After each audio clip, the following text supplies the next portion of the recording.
Clause 4.1 is where the management system actually starts to make sense in the real world. Before procedures, before documents, before audits, ISO asks a very simple question. Do you actually understand your business and the environment it operates in?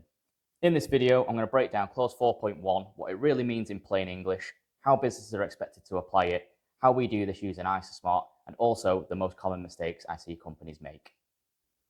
So let's look at what Clause 4.1 actually says in the standard. So 4.1 is understanding the organisation and its context. The organisation shall determine external and internal issues that are relevant to its purpose and its strategic direction and that affect its ability to achieve the intended results or results of its quality management system. The organisation shall monitor and review information about these external and internal issues. And a recent amendment to the standard in 2024 now has a line in there for the organisations shall determine whether climate change is a relevant issue.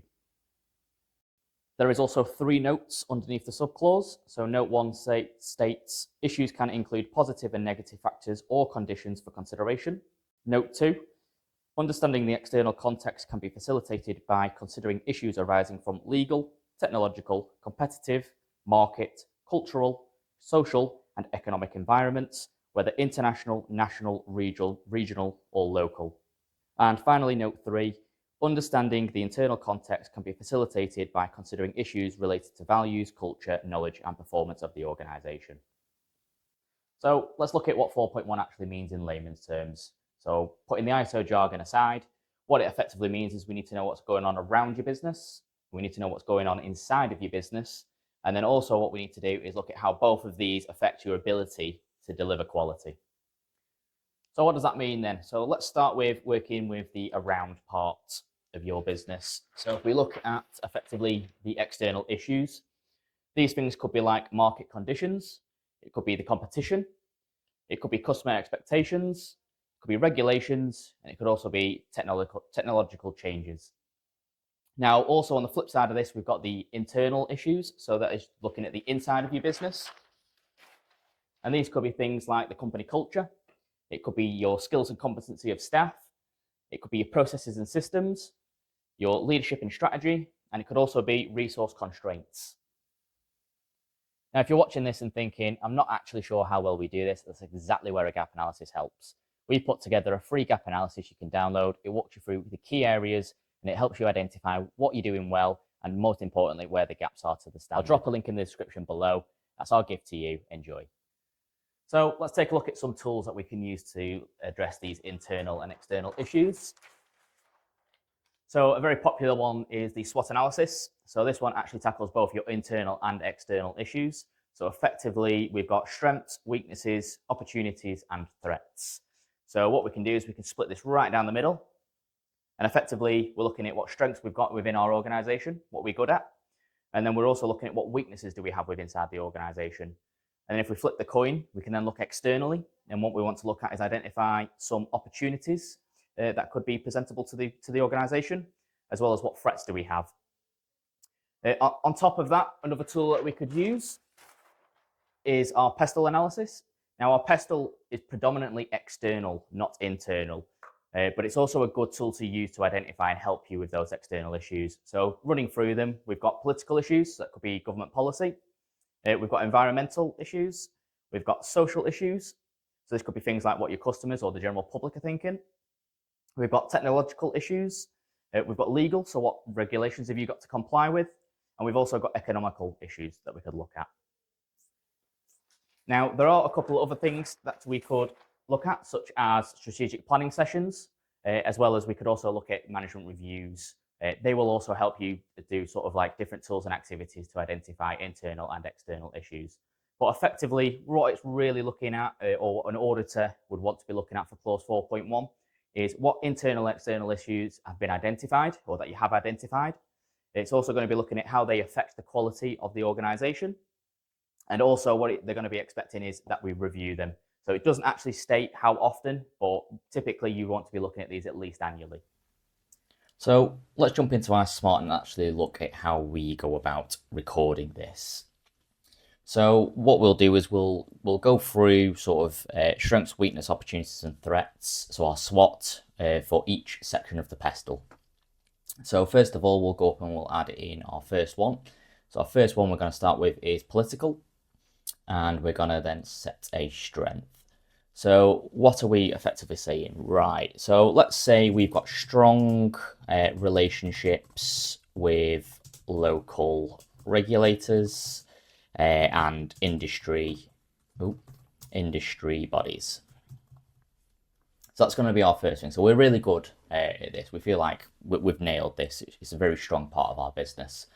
I'm just going to quickly throw in some likelihood and severities. You don't need to worry about this so much. We will cover this later on, but it just won't let me save it until I add that in. So now we can see we've got our political, economic, social, technological, and legal, as well as environmental. So there's our PESTLE. And then inside of that, underneath our political one, which is the one we've just added, we've got our strength. So strong relationships with local regulators and industry bodies. We'll ignore the risk and the controls and the residual risk and objectives for now. We'll talk about that when we come over clause 6 later on. So that's our first strength. So let's add in another one. So what else have we got as a political strength? Well, we operate in a fairly decent market or a stable operating environment in the UK. So we can put that in. So stable operating environment. I've spelt it right. In primary markets. So let's just say the UK is our primary market. The government isn't changing every 5 seconds, that kind of thing. So we know that that's a strength for us. And then we'll put later again, just in here. You would typically do this all simultaneously at the same time, but we're covering just 4.1 at the minute. So the 4.1 area is literally looking at our internal and external issues. It's not worrying about what's the risk of us not achieving them, or what are the risks to the business, or what controls do we need to put in place to address. It's just looking at what are the internal and external issues. So it's effectively just this first section here. So we've got 2 strengths there. So let's look at some weaknesses underneath political. So again, we'll go in and we'll add in a political. What weakness can we say? Let's say we've got limited internal expertise in monitoring regulatory updates. So we've highlighted that that's a weakness. Nobody really has any control over this, or somebody does, but it kind of gets put on the back burner, and we're very reactive to legislation or any updates. So let's pop that in for now. What else can we say? Let's say another weakness is let's just throw that in what I've just said. So effectively building on that is we are reactive approach to government policy updates. Let's just update that to be correct. There we go.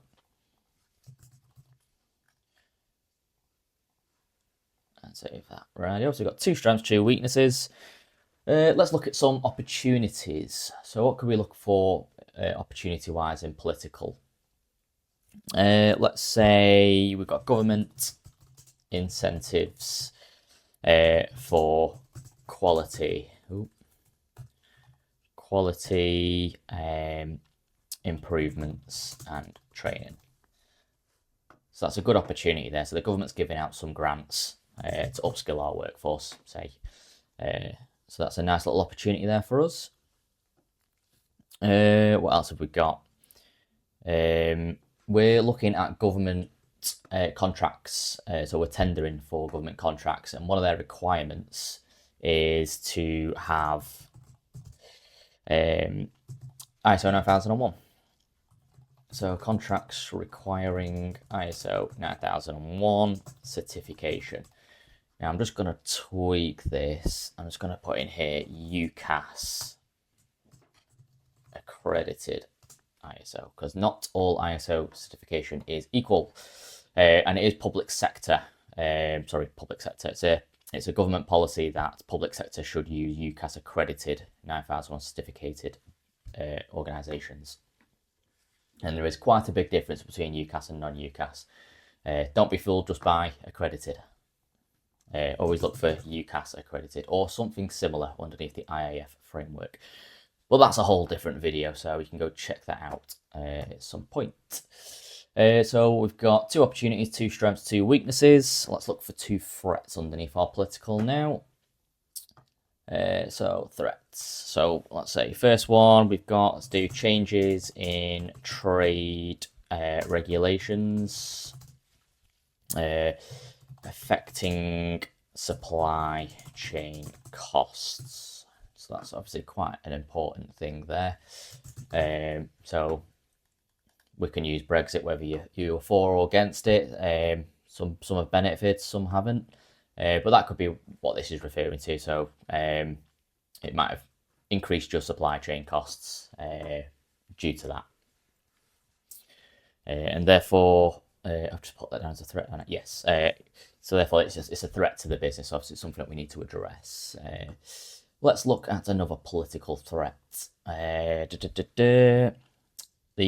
say there's more red tape has been added, so increased compliance requirements. Oh God, I'm not spelling it at all well here. Requirements increasing administrative burden. And I'll just add that in there. So yeah, the lovely government has decided to bring out more red tape for us. So that's becoming a threat to the business because it's increasing our costs through administration work. So as you can see there, we've got a nice healthy amount of internal and external issues underneath our political spectrum here, underneath the PESTLE analysis. So let's move on to economic. So what economic strengths could we look at for our business? We've got, let's say we've got a diverse customer base. So that's quite a strength for us. So reducing the dependency on a single sector. So therefore, if one particular sector gets hit or has a bit of a wobble, we shouldn't feel too much of a hit on that because we are quite broadly exposed to different markets. Likewise, if you maybe only operate in one single sector, that could be a weakness. So therefore, for us, we operate with quite a diverse customer range. So let's look for another strength. What could another strength be? Another strength could be competitive. Got a competitive pricing model supported by efficient processes. We should hope so. Or if we don't, we should be looking at building some as we are building our management system. We'll save that. So now we've got 2 strengths. I'm just going to drop down political for now just to make it easier. So we've got 2 strengths for our economic area. Let's look at weaknesses now. So again, looking internally. So what are our weaknesses internally? What have we got control over? So sensitivity, I knew I spelled that wrong. Sensitivity, still spelled it wrong. What have we got? To raw materials and supplier price increases. Let's just update this to be the right word. There we go. There we go. And then another weakness. What could another weakness be underneath economics? So another weakness could be we've got limited cash reserves for major capital investment. So that could be another weakness for us. So if we wanted to maybe expand and grow into a new with a new product or service, we've got limited resource in terms of capital investment to support that. Okay, so let's look at some opportunities for our economic topic. Opportunities. So what can we say? Let's say there's been growth.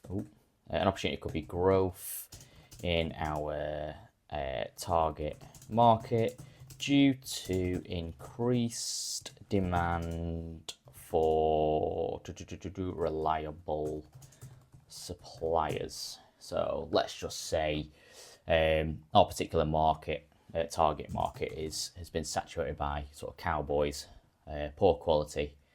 So there's an opportunity there for us, because if we can solidify ourselves as a reliable supplier, there's a good growth opportunity there. And so that's one. Let's look at a second one. Let's say we have an opportunity, would be the ability to differentiate on quality during economic uncertainty. That can be our second one. These are just some examples. Obviously, you know your business better than we do.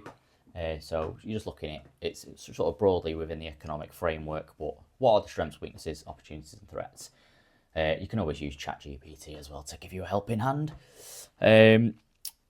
So that is the opportunities. Let's look at a couple of threats before we move on to our next one, which is social. So some threats could be inflation impacting operating costs. As we all know, that has definitely happened recently. Thank you very much. But yeah, let's throw that one in. And we're going to throw another one in as well.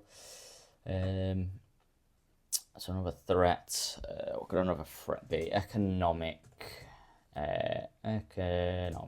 downturn, reducing customer spending. Again, most companies have also felt this as well. It's not been the best of economic conditions recently here in the UK. But yeah, that's another threat, so let's save that.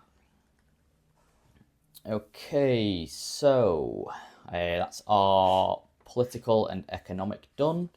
Let's look at our social. So what strengths could we look for social? So we'll add our social in, and strength we'll start with.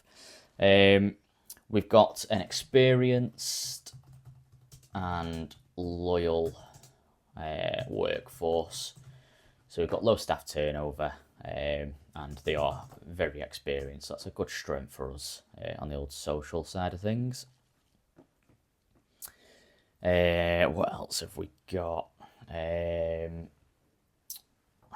I'm gonna say another strength for social is we have strong customer focus and service culture. It's very good within our organisation, so let's throw that down as well. Likewise, these could be weaknesses, but I'm just giving you some examples here. So social, so moving on to weaknesses. There could be a skills gap in certain technical roles, especially probably more so if the introduction but the more of the uptake of environmental standards, more so your carbon side of things. So we've got the introduction of a new ISO, so there could be a technical gap there, so we'll throw that down. Social again, weakness. Let's say we have a reliance on key individuals for critical knowledge. So this is sort of like your key man risk. So you don't really want. Most companies will have this probably as a weakness, to be fair. it's one of the hardest things to try and tackle. Having sort of industry or operational knowledge contained within individual or individuals, that is usually quite a big weakness for most companies. And it's working out ways you can extract that knowledge and share it across the business. Opportunities. So let's look up for it. Opportunity. So what opportunity have we got? We could have increased, let me just change that to a capital because that will drive me insane. Increased customer experience, not experience, expectations for quality and consistency. So it's a good opportunity there because more and more customers, the market's getting more competitive, so customer expectations for quality and consistency have increased. So there's a good opportunity there we could tap into. Because if we nail that, we could take up some market share over our competitors. Subcategory opportunity again.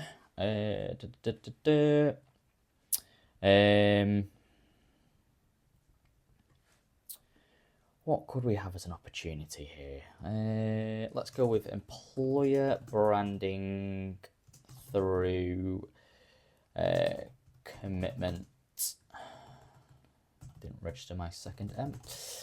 Commitment to quality and continual improvement.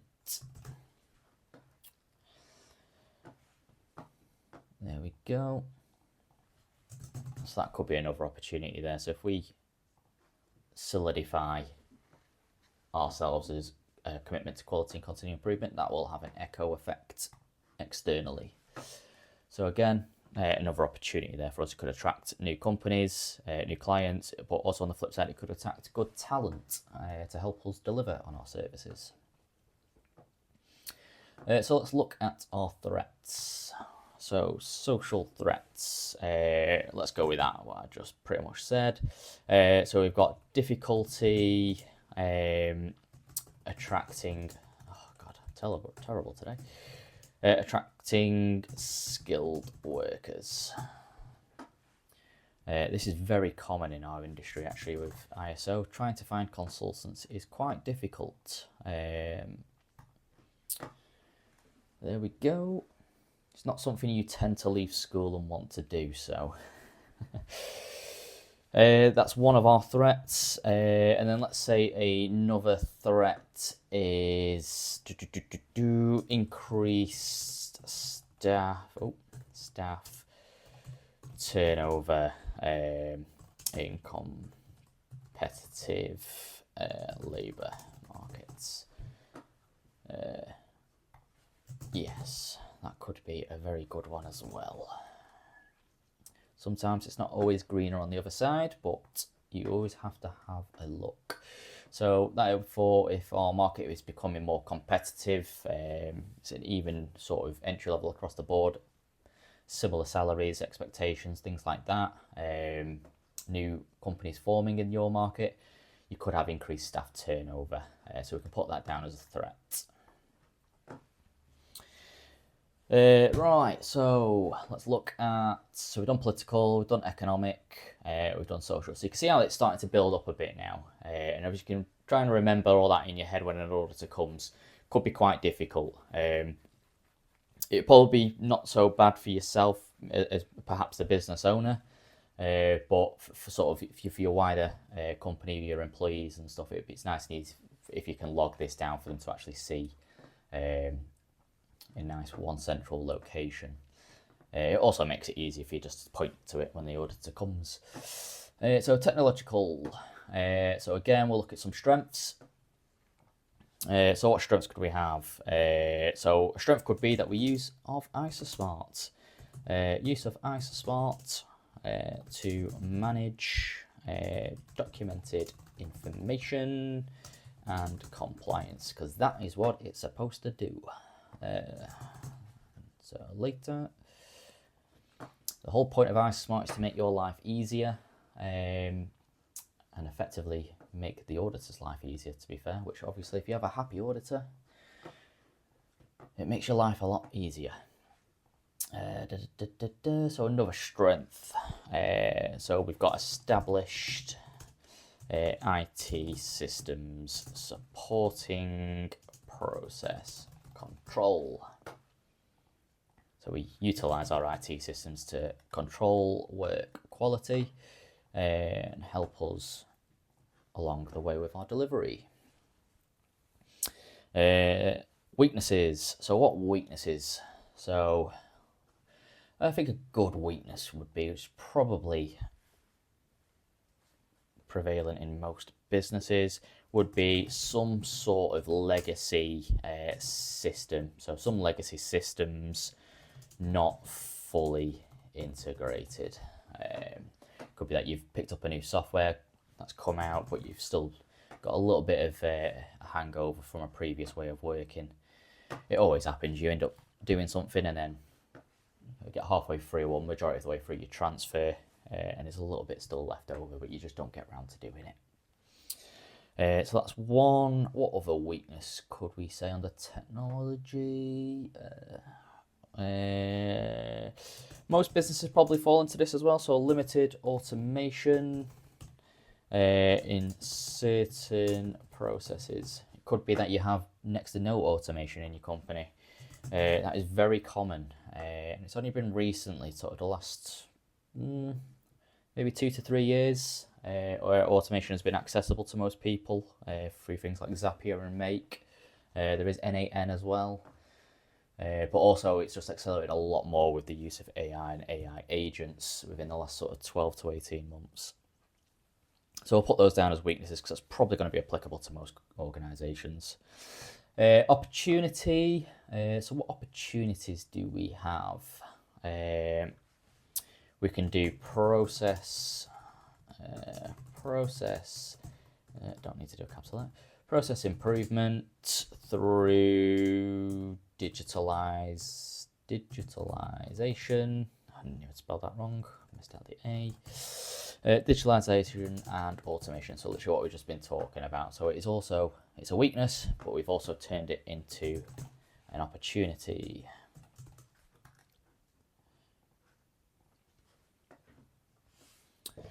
What else have we got? We've got, and what can we say?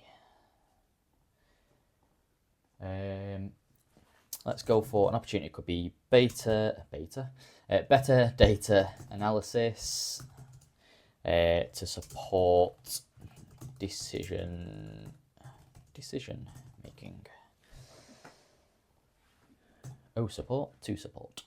Again, utilization of AI. There's tools out there now that act as sort of like your little business advisor. You can connect it to your data and things like that. And it can help you prioritize and identify things moving forward. So that's something else that's an opportunity for us. And then quite off the back of that, we've got an easy threat. So straight off that is cybersecurity. Cybersecurity risks. Help if I could spell. So again, obviously with the use of AI and automation tools, it leaves you vulnerable to sort of hacking attacks or cybersecurity attacks. So obviously, the more exposed you are, the more risk you've got with the cybersecurity. So it's making sure we tackle that. Make sure we use tools that are obviously vetted correctly. They've got the right processes and controls in place, and they're not just selling your data on or leaving back doors open. And then another threat, which is quite common as well, especially with the same area of AI and things like that, is rapid technological change requiring ongoing investment. So again, using AI here, it's moving at such a fast pace. You could build something and then within a month or 2 months' time, you might need to revisit it because there may have been advancements that you could then tweak to obviously get more leverage out of it. Likewise, you could even build something and it could break in 2 to 3 months. because things are changing that quickly. So again, you're having to revisit that same setup that you've just created. Okay, so that's technological. So what have we got left? We've got our legal and our environmental. So only 2 more to go. So let's go through legal. So again, same format. Let's look at some strengths of our legal. So let's say we've got established process for identifying applicable legal and regulatory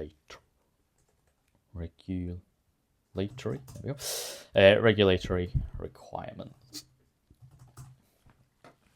A nice little plug here as well is that with ISOSmart you get an auto updated legal register, so we do that legwork for you, so it should be a strength if you have ISOSmart. And we've also got a good compliance history. We've not been prosecuted before in the past by any sort of industry body or government body or anything like that. So let's say good compliance history with minimal non-conformities. Non-conformities.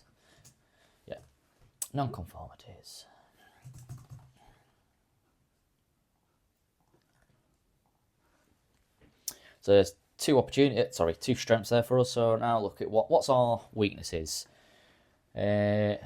So yes, like as I say, we do have the legal register that auto updates for you. You still do need to review it though. So let's say that's our weakness. So legal updates, not always reviewed proactively. So we put it on the back burner a bit sometimes and we get a bit slow at doing it, and before we know it, legislation's come into place and we're a bit slow to react to it. So that's one of our weaknesses. Let's look for another weakness. What can we say? Let's say we've got limited formal training on regulatory requirements. That could be another one. So yes, we're good at identifying, maybe a bit slow and reactive to enforcing it, or adapting to it. But then we're not very good at actually training or having formal training on regulatory requirements. That could be things like GDPR, things like that. Again, just another little selfish plug there. We do have online courses on things like that. So by all means, check them out. Opportunities. So what opportunity have we got? So we've got an opportunity of strengthening compliance processes to reduce risk. So if we're on the ball with our legal, it can help us to strengthen our compliance processes to reduce our risk or exposure to risks. What else can we say as an opportunity?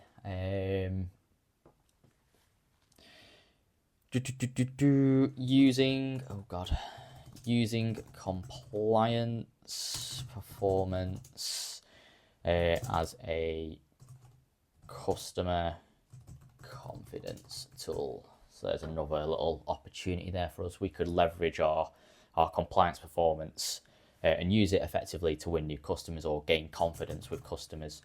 So we can use it as an advantage for us. So there's a couple of opportunities, now a couple of threats. So what have we got?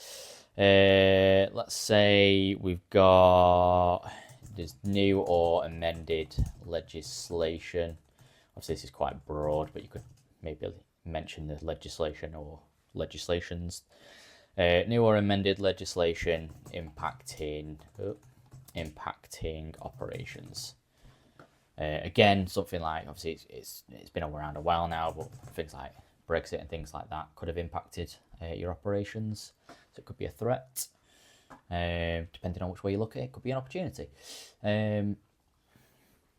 It could also be both. And then what we've also got is we've had increased penalties. Say the HMRC, they've, let's just say, they've revised how their penal system works.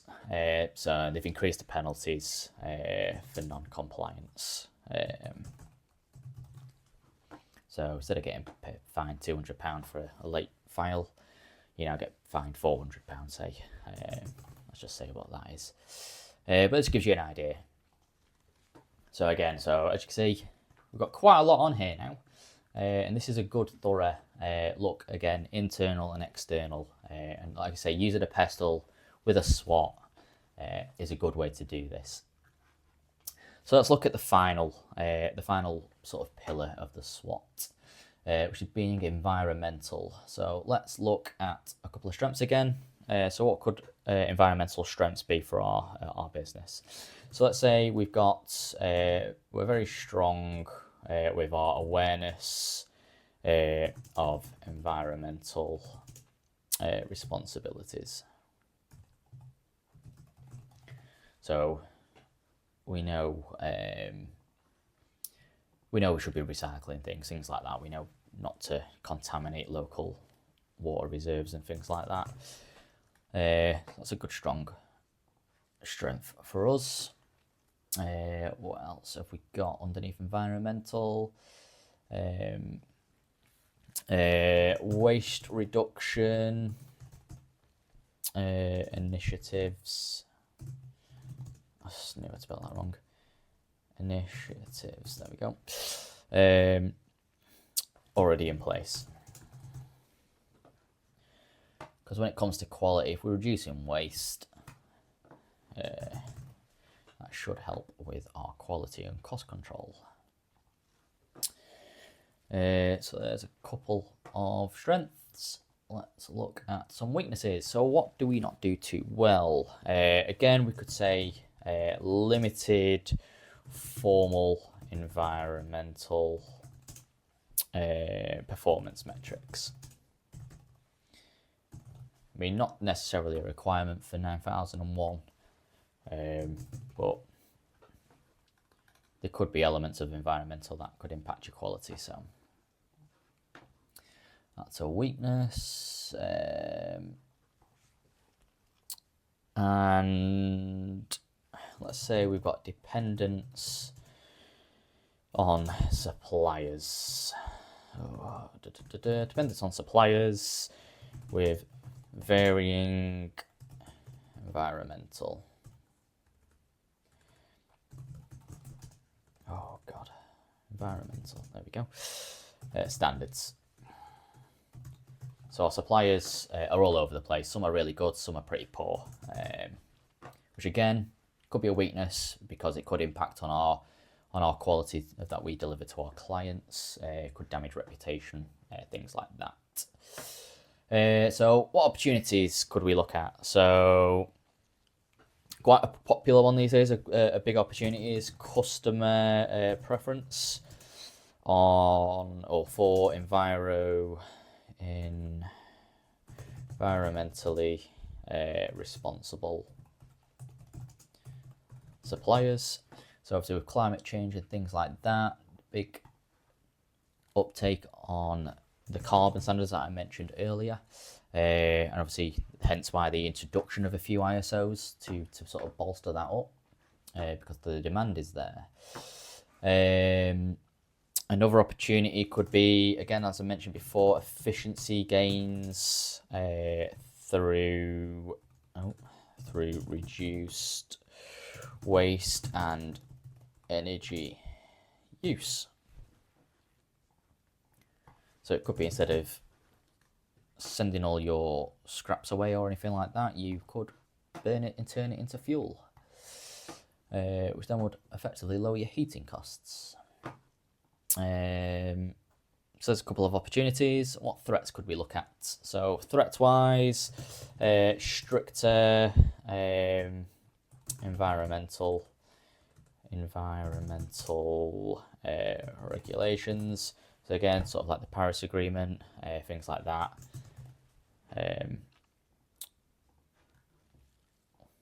there's more and more legislation coming out around that, forcing it. Even to the point where if you're going, especially for sort of government or public contracts, they are now sort of mandating that you have a carbon reduction plan. Certain businesses of certain sizes are required by law to report their environmental emissions, things like that. So that's why we'll put that in there. Another threat could be supply chain disruptions due to environmental events. So quite common here in the UK is flooding. So as we're getting a lot more wetter weather, there's been a lot of times where flooding has impacted companies. I think we've had one of the wettest starts to the year as well here in the UK this year in 2026. So yeah, there's been a few businesses impacted by flooding. So that would obviously disrupt our supply chain if our suppliers are one of those. But yeah, that's it pretty much. So as you can see, that's 4.1 pretty much boxed off. We've been through it, we've identified our internal and external issues. We've used the PESTLE and the SWOT frameworks or tools, and we've documented that within our ICE Smart system. Like I say, it's not a requirement to document it, but it's just a lot easier to. As you can see, there's quite a lot to remember there. And it just makes life a lot easier when it comes to audit. The auditor can just look at this and go, oh, yeah, great, happy days. Otherwise, if you don't have something like this, the auditor's going to take probably a bit more time on this, and they're going to ask you several questions. And it just leaves you vulnerable to a slight slip up, perhaps, where they're maybe not entirely satisfied.